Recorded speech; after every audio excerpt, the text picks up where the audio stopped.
Hello guys, welcome to my YouTube channel. In this video I will show you how to find the index of an element in a list in Python.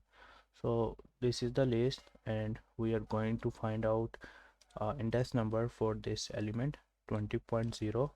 So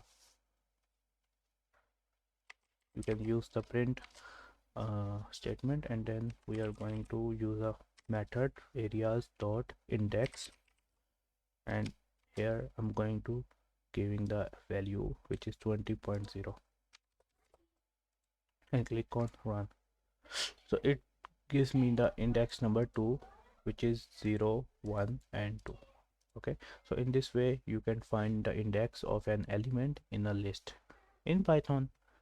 Hope you like this little tutorial. Feel free to subscribe to my channel, and if you have any question related to Python you can ask me in the comment section.